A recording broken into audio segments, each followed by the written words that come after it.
کے معنی اور مفاہیم کا بھی پتہ نہیں ہوتا. چشتی صاحب میں بالکل, مجھے جو لوگ جانتے ہیں اچھی طرح جانتے ہیں, مجھے مفت بھی کہتے ہیں, بالکل میں خدا کی قسم اٹھا, کوئی مبالغہ نہیں, میں کبھی زندگی میں کرنا میرا اصول ہی نہیں ہے.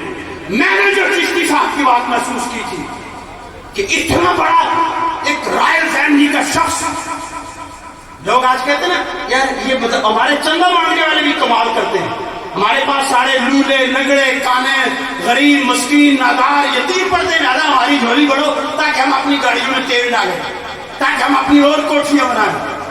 بچوں کو دیکھیں گے تو وہی دال, وہی 1 کلو دال میں جناب 100 بچے. اپنے گھروں کا مینیو دیکھیں گے تو شرم سے ساتھ جھک جاتا ہے. اور چندہ مانگنے کے چکر میں نماز چاہتا ہوں ایسا نہیں کرتے اسے. بچوں کو طلبا کو بدنام کر کے رکھ لیا ہے. خدا کی قسم یہ اللہ کے مہمان ہوتے ہیں. آپ اپنے گھر کے کام کے لیے جس بندے کو سلیکٹ کرتے ہیں کتنی اس کی آپ انٹرویو کرتے ہیں, دیکھتے ہیں, تجربہ چیک کرتے ہیں, یار تم نے کوکنگ کرنی ہے, تمہیں بٹلر کا کام آتا ہے کہ نہیں آتا, کتنا تجربہ ہے. اللہ اپنے دین کے لیے جن کو چنتا ہے وہ کوئی معمولی لوگ ہوتے ہیں اور آپ انہیں سمجھتے ہیں کہ یہ مانگنے والے ہیں. سلیم چشتی کے گھر کتنا آٹا نہیں تھا کہ اس کو والد صاحب نے آپ پنڈی صاحبوں کو بھیجا. کتنے ہی ہمارے علماء آپ دیکھو, مت علماء کی توہین کرو. جو مدرسے کا محتمم یہ کہے کہ غریب نادار مسکین یتیم لگڑے لولے کانوں کے لیے دو, اس کو ایک لگاؤ کھینچ کے کہ دفع ہو جائے یہاں سے. تو اللہ کے مہمانوں کو بدنام کرتا ہے. نہیں, میں خود ایک ادارے کا محتمم ہوں, میں یہ کہتا ہوں اللہ کے مہمانوں کی خدمت کرو. یہ تمہارا اعزاز ہے. تمہاری دولت اگر حلال کی ہے تو وہ اللہ کے مہمانوں پہ لگے گی, اگر حرام کی ہے تو پھر PSL پہ لگاؤ.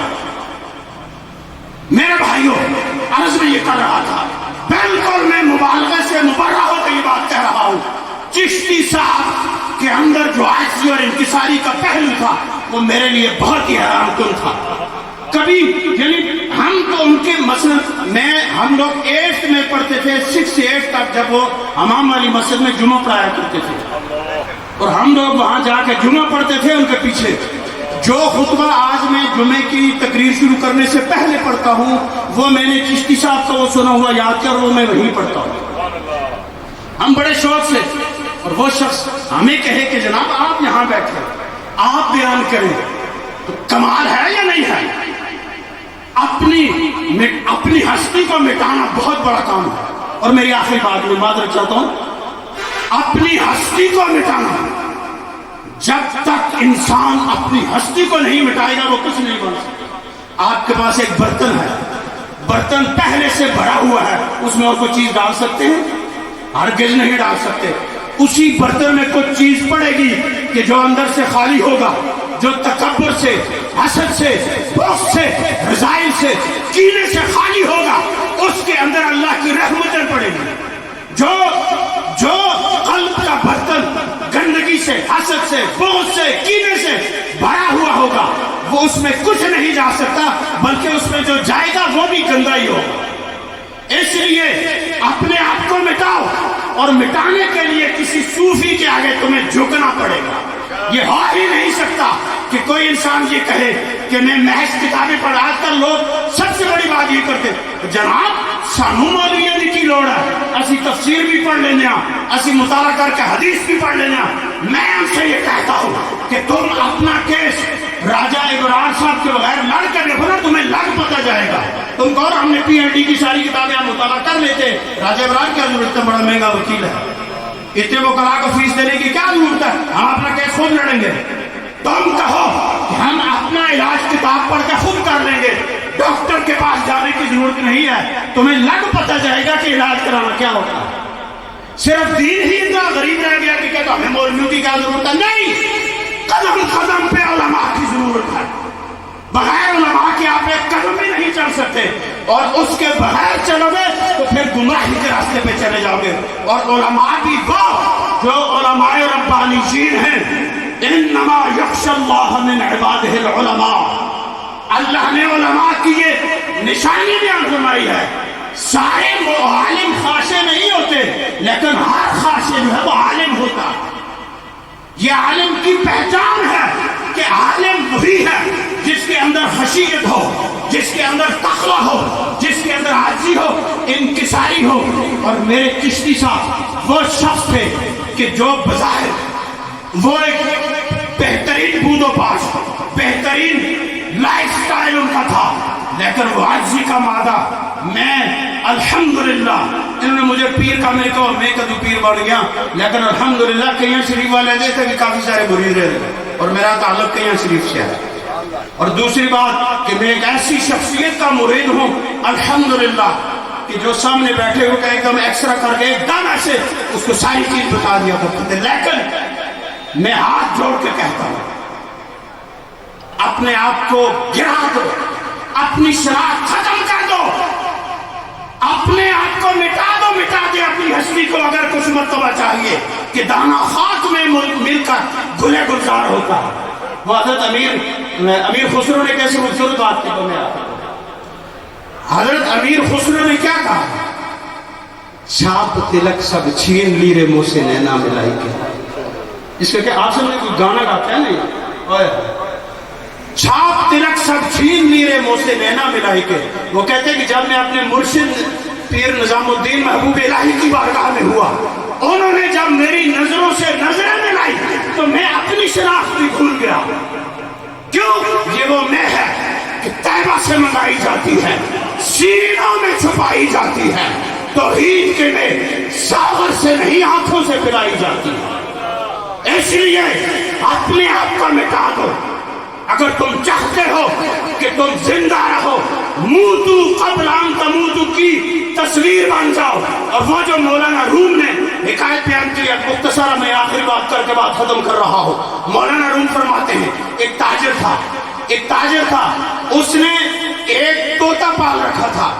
طوطا بڑی اس سے باتیں کرتا تھا.